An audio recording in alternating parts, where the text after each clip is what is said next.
Na alegria do Espírito Santo, nós saudamos a você que nos acompanha no programa Razões da Fé deste domingo, dia 5 de novembro de 2023, solenidade de Todos os Santos aqui para nós na Igreja do Brasil, aqui pela Rádio Miriam Caravaggio 95.7 FM, neste primeiro horário das 7 às 8 da manhã, ou também na reprise das 10 às 11 da noite, no Spotify da Rádio Miriam Caravaggio, sempre aos domingos, a partir das 9 horas da manhã, ou ainda também nas redes sociais, no YouTube e Facebook da Diocese de Caxias do Sul, sempre nos domingos, a partir das 8h30 da noite, além da TV Serra, canal 526 da NET, sempre às terças-feiras, nos diversos horários da programação.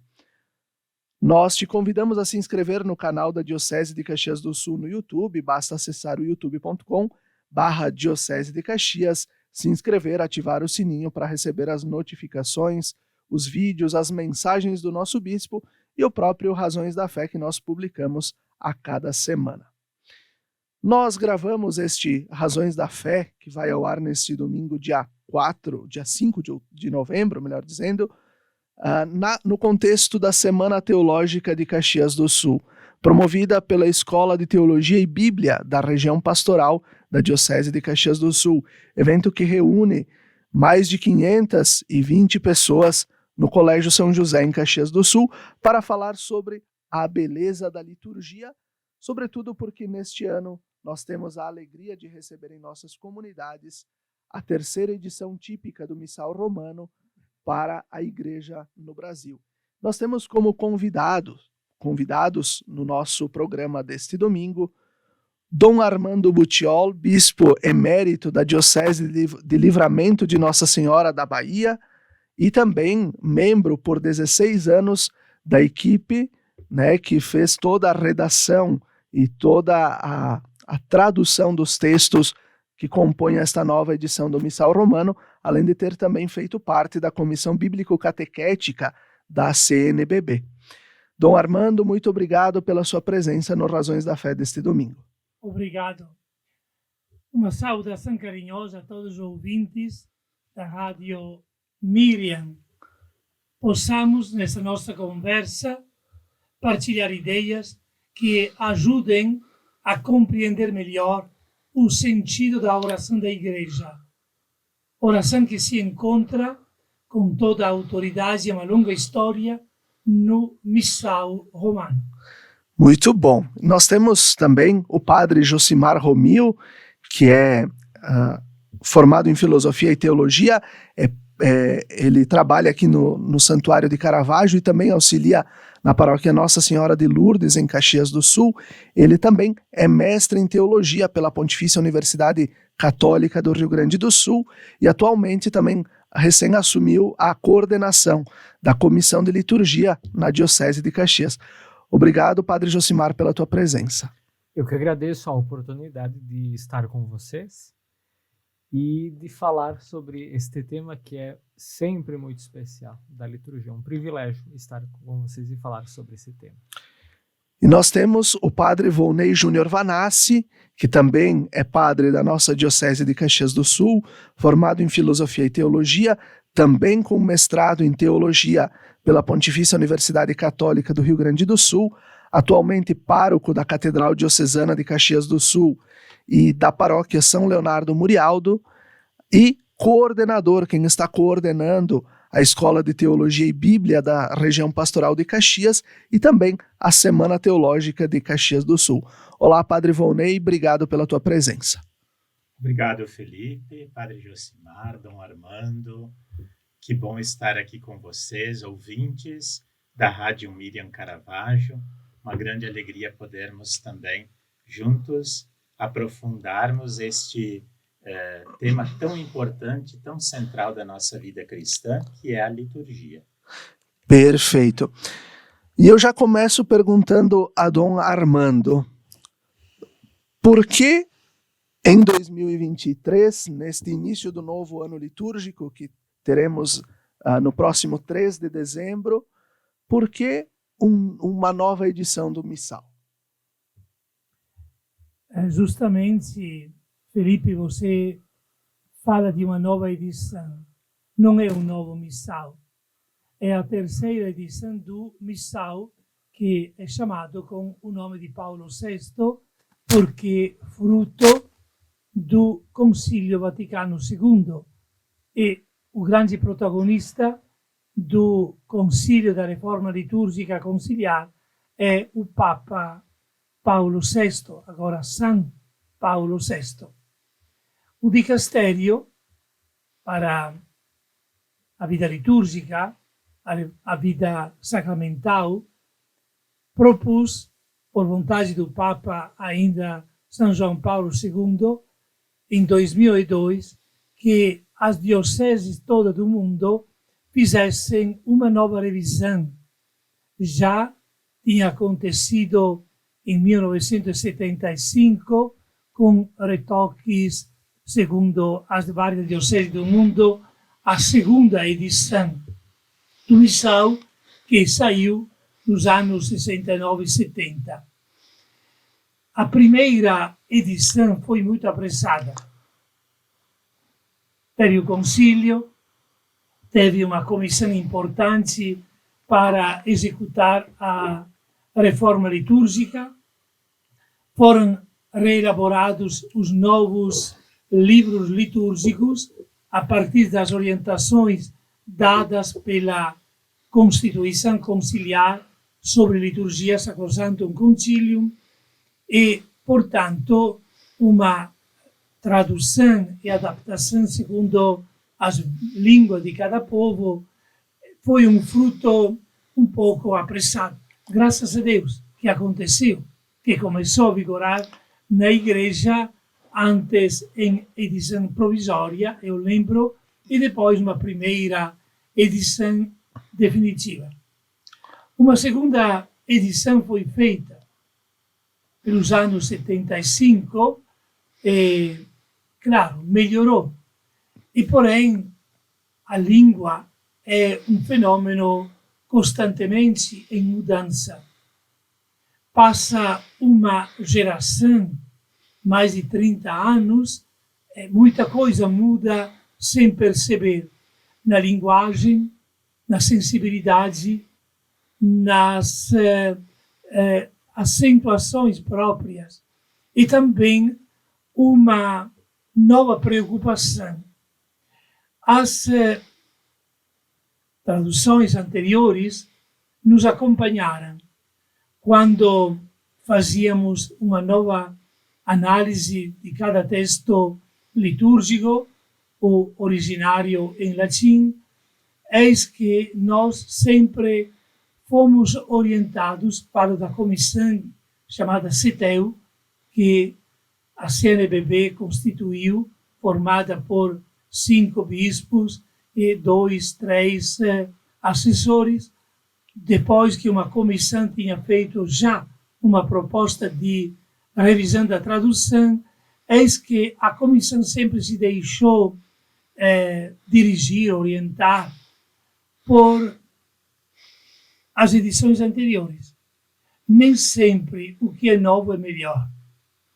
E nós, às vezes, retomamos, achamos, nem sempre, claro, nem muitas vezes, mas aconteceu que a tradução da primeira edição era melhor do que a segunda e melhor do que aquela proposta pelos equipes dos expertos que trabalharam antes de entregar à Comissão Episcopal para fazer esta revisão. Então, veja, o Vaticano propôs. Observo que o Vaticano, o dicastério romano, ele mesmo fez uma revisão do texto em latim, porque aqui a coisa é meio complicada. A Bíblia foi traduzida nos primeiros séculos, do hebraico e do grego para o latim no quarto século. Final do quarto século, São Jerônimo fez a famosa versão, a nova versão em latim, que fez estudando o grego, o hebraico, com muito rigor, mas nada é perfeito daquilo que é humano. Nos tempos do Papa João XXIII, mas já com Pio XII, foi feita uma revisão da Vulgata, assim era chamada, tanto que se fala de uma nova Vulgata, daquela tradução feita por Jerônimo. E até entre o 2002, quando saiu a versão em latim, e 2008, houve uma revisão do texto em latim. O rigor na nossa igreja em examinar as palavras, os textos, a fidelidade aos códigos antigos é muito grande. E, portanto, eis que a Santa Sé, o Dicastério Romano, repito, propôs que em todas as igrejas houvesse uma revisão com maior fidelidade aos textos originários em latim. Explicava ontem à noite, no encontro que eu tive com muitas pessoas, que quando nós temos nas mãos um missal, é uma obra que vem de antigamente, séculos e séculos, sobretudo a partir do sexto século, elaborou-se um material litúrgico que nos acompanha. Eis que este é o pano de fundo, vamos dizer, é a base sobre a qual nós hoje trabalhamos. E eis que 16 anos de trabalho muito rigoroso e, vamos dizer também, amoroso, feito com muito carinho. Não é perfeito. Temos certeza, daqui a alguns anos, ou até agora, alguém poderá criticar, propor uma tradução mais fiel à linguagem do povo, mais fácil. Nós nos orientamos, como o Vaticano pedia, fidelidade ao texto em latim e, ao mesmo tempo, numa linguagem o mais possível compreensível para o povo que ora em nossa igreja. O Missal Romano, nós poderíamos dizer, Dom Armando, é o livro da missa que contém. Sim. Então, o rito da missa, não importa se ela é celebrada aqui em Farroupilha, Caxias do Sul, ou na Bahia, ou no Canadá, na África, ou enfim, é o livro da missa que contém o rito da missa, com as orações próprias. Então, são as orações feitas pelo sacerdote e o rito que os sacerdotes observam. E é o livro, então, que o padre utiliza na missa para rezar a missa, né? Sim. Isso não é aquele das leituras bíblicas. Não, aquele é o lecionário. Isso. É outro capítulo que não sabemos como será desenvolvido. Na comissão ainda não tem uma definição se manter corrigindo alguma palavra ou adaptar o lecionário à nova versão da Bíblia. Sim. Feita pela CNBB. Certo. Ainda estamos aguardando uma resposta definitiva do Dicastério Romano para nos orientarmos. E se a gente for na missa aqui ou, sei lá, na Amazônia, as orações são as mesmas no dia. Então, isso então mostra também esta unidade da igreja pela liturgia. Muito, muito bom isso. Perfeito. Padre Volney, uma pergunta um pouco do foro vocacional. Tu foste ordenado em 2004, Padre 2004, Padre Volney. Como é para ti receber, né, esta graça também da igreja neste tempo da história, que é a nova tradução do missal? Eu acho que uma coisa importante que Dom Armando trazia presente para nós na Semana Teológica é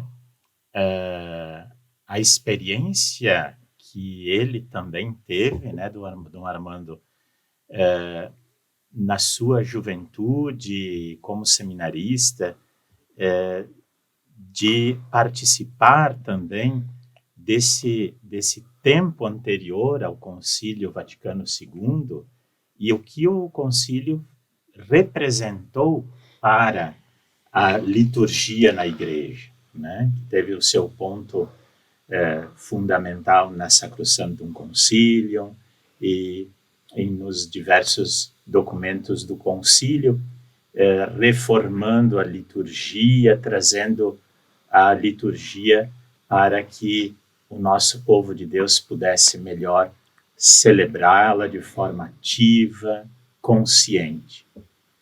E às vezes a gente percebe que tem pessoas que sentem saudades de um tempo que não viveu, né? Então, muitas vezes,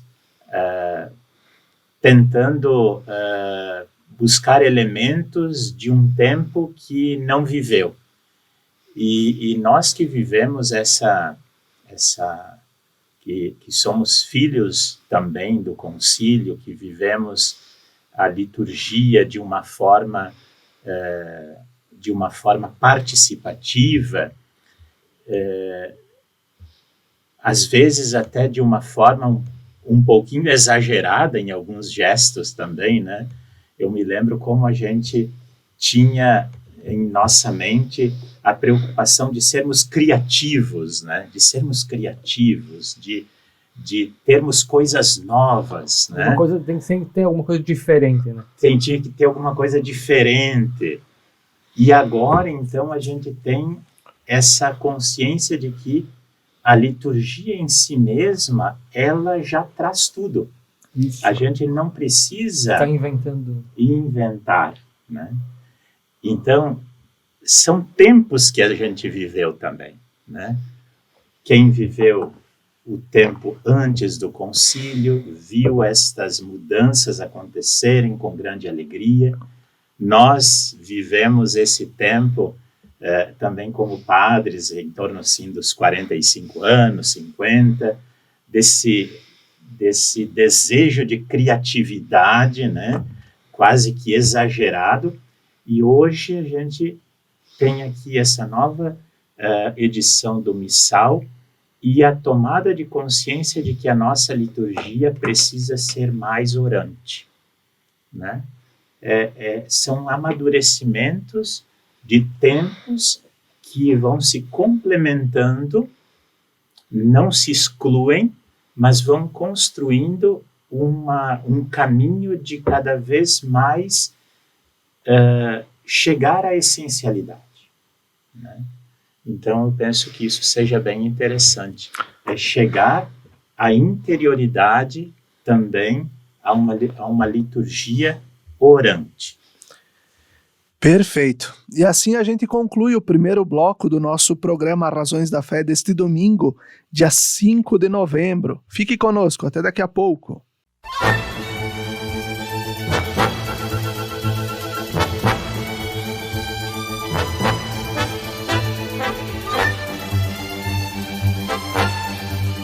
Estamos de volta com o segundo bloco do nosso programa Razões da Fé desse domingo, dia 5 de novembro de 2023, solenidade de Todos os Santos aqui na Igreja do Brasil, e nós estamos refletindo sobre a Semana Teológica que aconteceu em Caxias do Sul nesses últimos dias e também diretamente sobre a nova edição do Missal Romano para a Igreja no Brasil, a terceira edição típica do Missal Romano.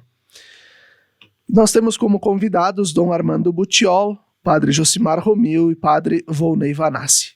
Dom Armando, nós falávamos no bloco anterior, o Padre Volney trouxe, né, que somos nós filhos do Concílio Vaticano II, enquanto, né, também jovens, leigos, né, no meu caso, os padres ordenados agora após o Vaticano II, mas a importância de a Igreja sempre olhar a sua história e, a partir do que já viveu e do que já construiu, propor mudanças.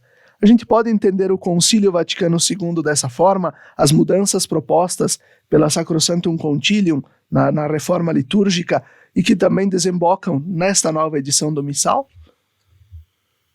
A história do Concilio Ecumenico Vaticano II è una storia ricca, complessa e non dá in poco tempo para resumi-la, mas o grande Papa João XXIII, eleito Papa no dia 28 de outubro di 1958, depois da morte di Pio XII, foi escolhido como Papa di transição. Tinha 77 anos quando foi escolhido como Papa. E os cardeais diziam, bom, depois daqui a alguns anos ele vai embora e vamos prover um Papa mais jovem, não? Mas este homem de Deus, este verdadeiro santo, propõe, no dia 25 de janeiro de 1959, de fazer um concílio, de reunir todos os bispos da Igreja para fazer o quê?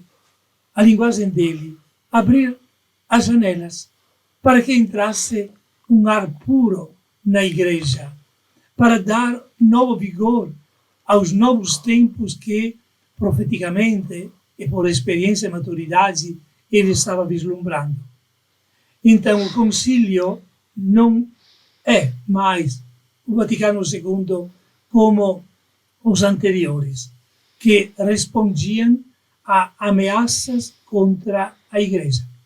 Sim, teve em 1869 o Vaticano I, que terminou às pressas pela ameaça da presa de Roma, como aconteceu no mês de setembro de 1870, e não terminou, sim, teve a proclamação da infabilidade do Papa, mas depois parou por aí. E outro concílio é Trento, ainda de 1545 a 63.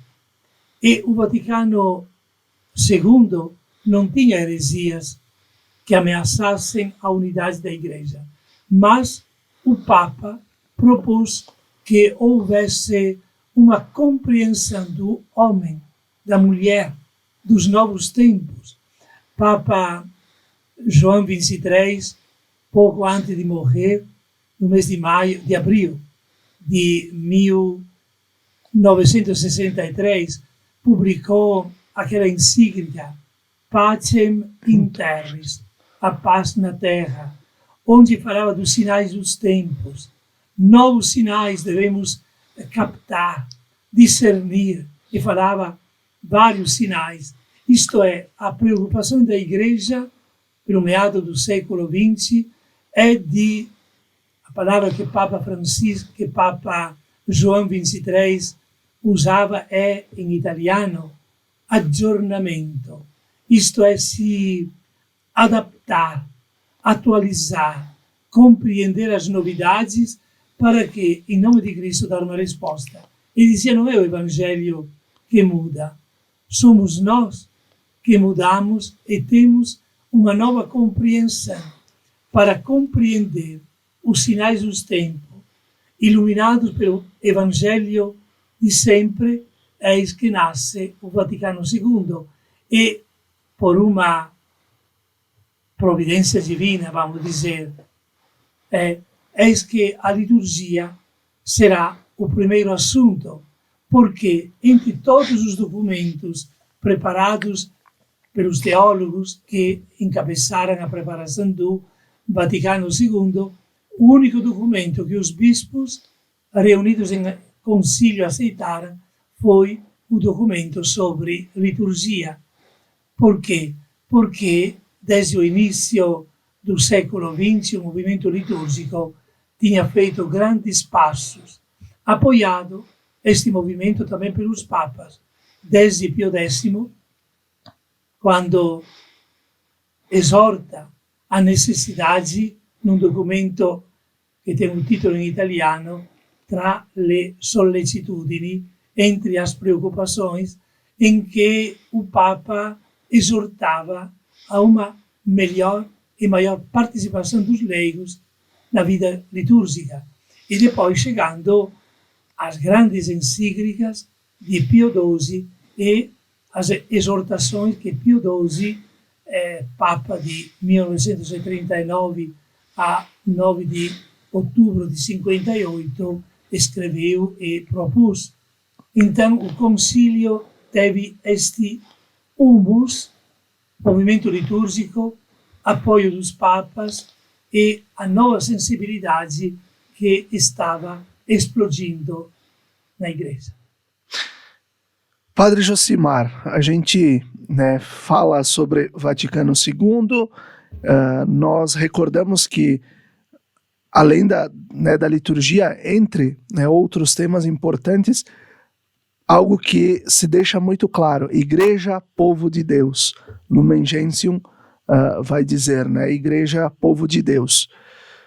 Qual é a importância? E o Papa Francisco tem se manifestado também sobre a preocupação, o seu olhar também preocupado sobre a formação litúrgica do povo de Deus, tanto que publicou a carta Desiderio Desideravi.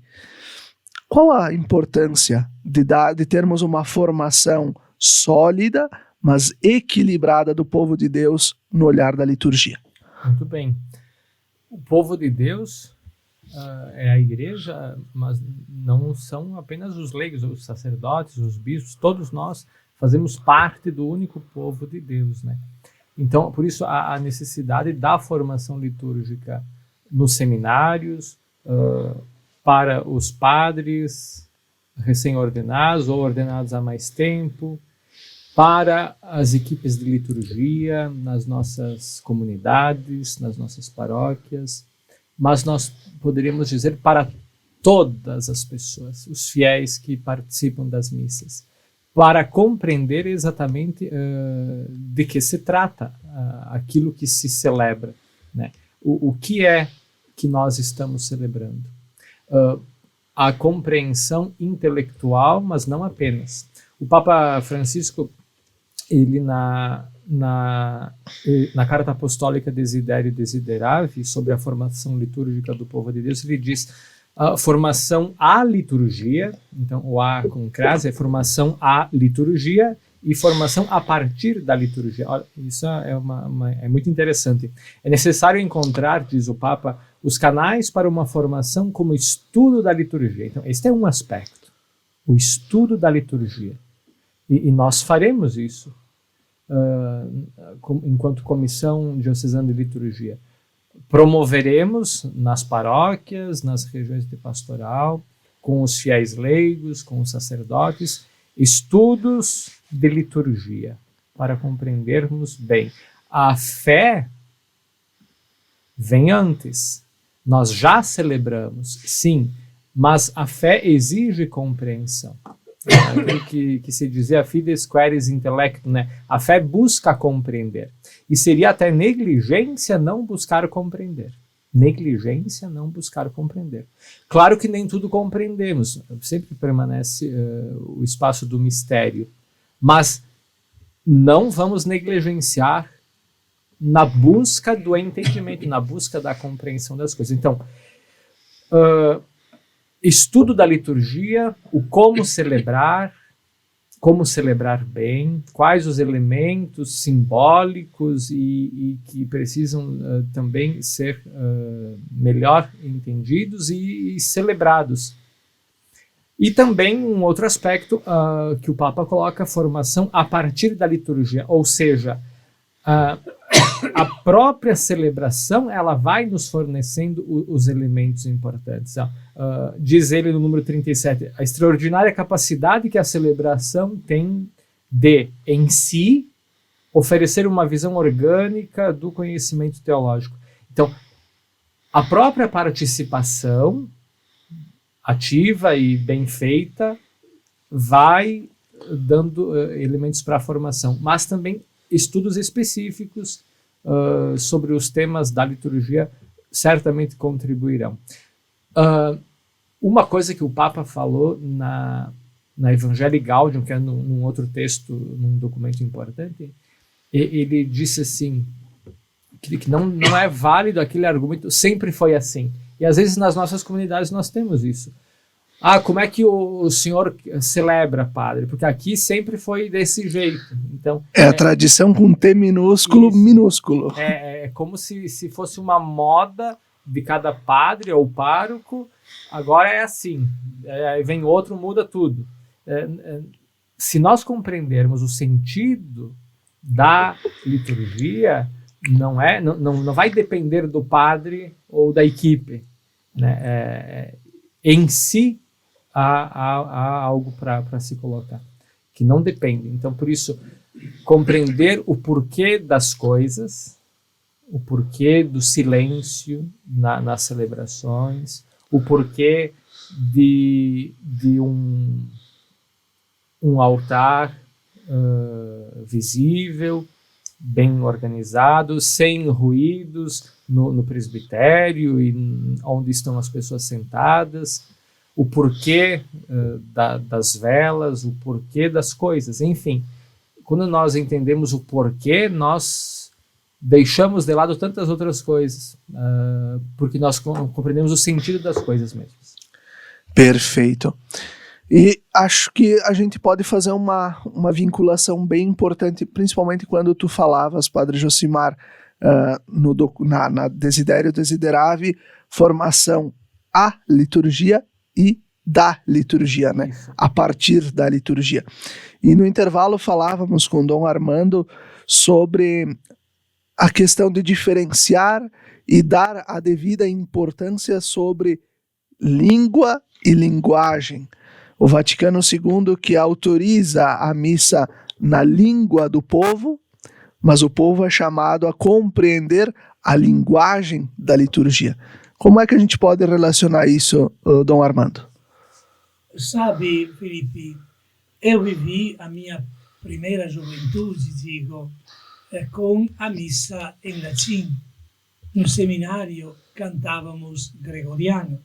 Claro, no seminário se estudava latim e de uma forma muito exigente, na minha época, 8 anos, portanto se compreendia também o latim. E porém, eu penso, criança, adolescente, na minha paróquia, o povo frequentava a igreja, cantava gregoriano, não compreendia a língua, e porém a linguagem era compreendida. Isto é, o clima que você respira entrando num mosteiro, numa comunidade orante, numa igreja em que se celebra, por exemplo, estive na Rússia, não entendia nada da língua. E porém tem uma linguagem que é feita de sinais, de símbolos, de gestos, de sons, de músicas, de movimentos. Isso é muito importante, sem, portanto, desmerecer a importância de compreender, mas não basta. Não basta a compreensão. Eu posso dizer que houve claramente avanços na compreensão da língua, mas se o povo não for educado a compreender, a valorizar, melhor, a se deixar envolver pela linguagem da liturgia, a liturgia é áfona, não comunica. Eu falava hoje pela manhã aos padres a respeito da beleza, da grandeza, da teologia da oração eucarística. Eu, sem desmerecer ninguém, penso que a maioria dos que frequentam a igreja, a parte que, de um ponto de vista teológico, é um ponto alto, a oração eucarística é uma oração não muito compreendida. Não sei quantos captam a diferença entre a primeira, a segunda, a terceira e as demais orações eucarísticas, porque é uma coisa que pertence ao Padre. Graças a Deus tem as intervenções da Assembleia, as aclamações, e porém, se não houver toda uma compreensão da linguagem, da beleza, daquilo que nós afirmamos, proclamamos e cantamos, os salmos, por exemplo, são entendidos? Alguns sim, mas bastante pouco da preciosidade desta linguagem bíblico-teológica e de reflexo no uso litúrgico que toda esta riqueza Falavam antes, o padre Josimar, da formação. Mas eu questiono o que significa formar. Porque todos, também os que nas redes sociais veiculam, transmitem tantas mensagens, pensam que formar. Uma formação que, do meu ponto de vista, é deformação, ou conformação, ou pura informação. Então, nós deveríamos definir, de um ponto de vista metodológico, de conteúdo, etc., o que é formar. Padre Josimar citava Desidério Desiderável. Pouco depois do texto que ele citou, Francisco escreve: uma celebração que não evangeliza não é autêntica. Uma celebração deve evangelizar. E o Papa continua aquilo que tantas vezes Papa Francisco afirma: uma liturgia deve anunciar e fazer experimentar Jesus Cristo vivo hoje. Jesus Cristo, luz do mundo. Jesus Cristo que caminha com a nossa vida, que nos dá esperança, que suscita em nós a fortaleza em superar as tantas dificuldades. Isto é um Cristo de fato vivo, um Cristo que nos amou de uma forma doida, até dar a vida, o Filho de Deus. E se a gente não captar, não colher tudo isso, eis que qualquer discurso fica insuficiente.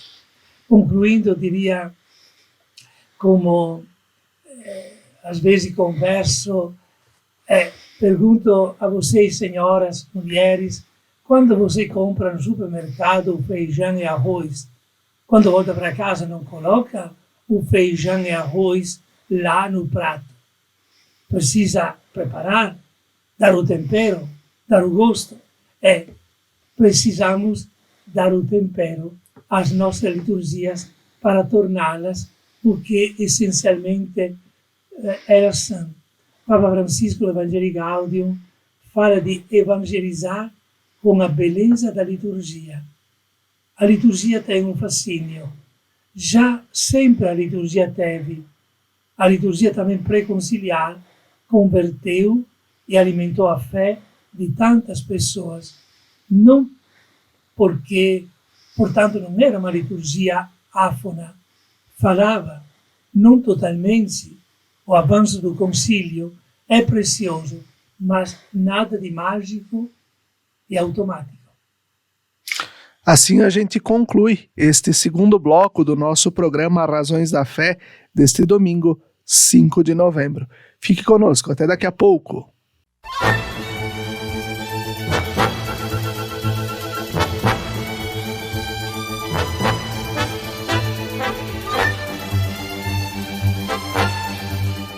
Estamos de volta com o terceiro bloco do nosso programa Razões da Fé deste domingo, dia 5 de novembro de 2023, aqui pela Rádio Miriam Caravaggio 95.7 FM e também pelas redes sociais.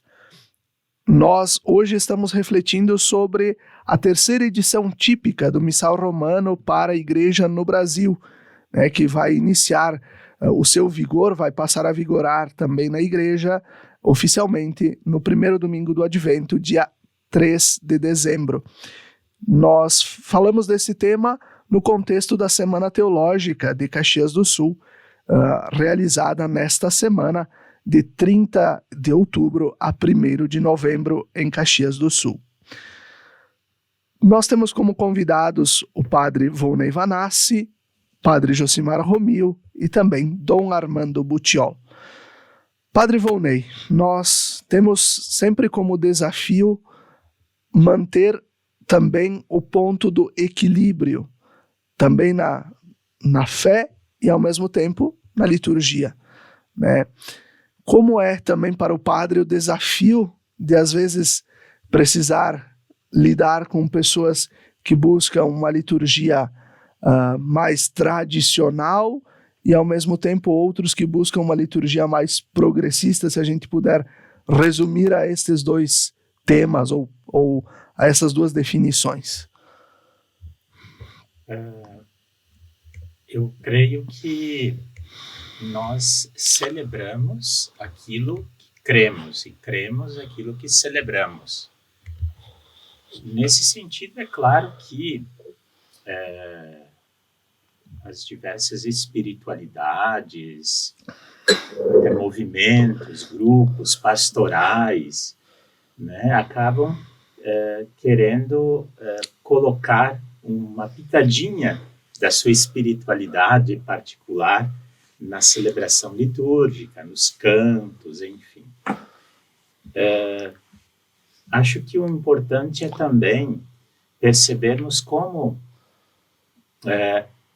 sempre celebramos este mistério pascal de Cristo.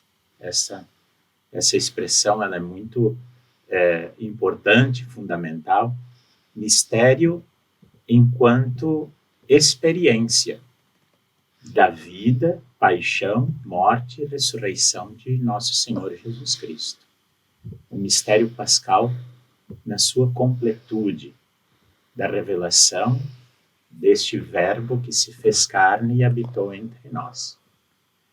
Então, seja qual for a celebração, o mistério pascal de Cristo está no centro, mas está também ali a nossa vida.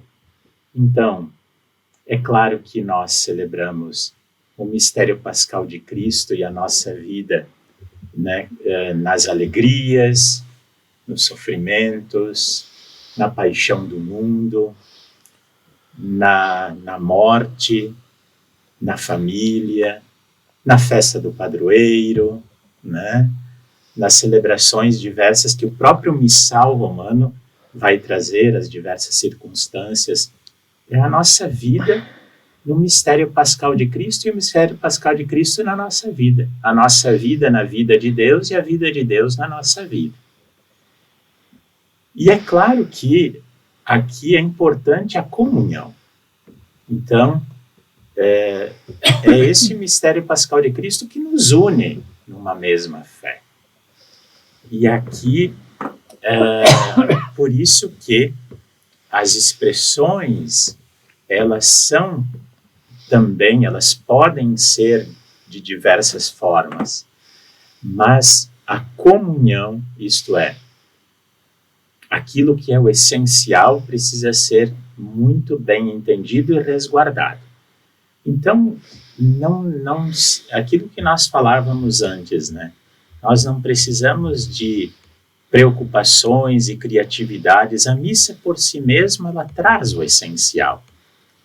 Quando nós escolhemos os cantos bem escolhidos, de forma litúrgica, quando aprofundamos também na nossa paróquia, através dos nossos sacerdotes, através de uma boa equipe de liturgia, equipes de liturgia que se encontrem para estudar, para compartilhar, para preparar juntos. Então, a gente vai também percebendo e vai chegando à essencialidade disso, que é a celebração litúrgica, na comunhão com a igreja, né? Na comunhão com a igreja. Então, penso que isso seja muito importante, a nossa comunhão, mas entendendo que o mistério pascal de Cristo, ele está na nossa vida, e ele é a celebração também da nossa vida. Perfeito. E aí eu faço um gancho, Dom Armando. Muitas vezes a gente ouve a palavra, nós também falávamos no intervalo antes, em vídeos na internet, sobre a missa enquanto somente o sacrifício, né? E ao mesmo tempo ouvimos alguns canais no YouTube, muito especialmente, e que muitos jovens seguem, falando da missa de sempre, uso missa de sempre entre aspas, voltando ao Concílio de Trento, né? Como é que o senhor também trouxe isso na Semana Teológica, falando sobre a questão da informação e desinformação? Como é que a gente pode tratar isso, Dom Armando? Felipe, a conversa seria muito demorada. Vou tentar resumir.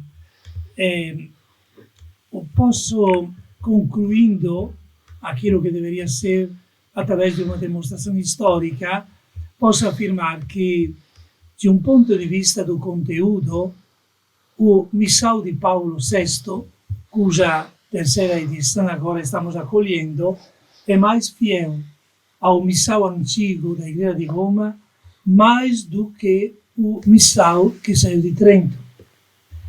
A história, ontem apresentava, vem, na elaboração do Missal, dos sacramentários antigos, livros que recolhiam as orações elaboradas desde o século V, VI, VII.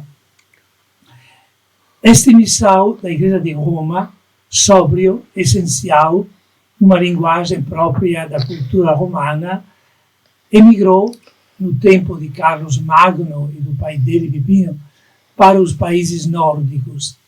E no século X, pelo ano 1000, voltou para Roma, mas não era mais um missal originário da Igreja Romana.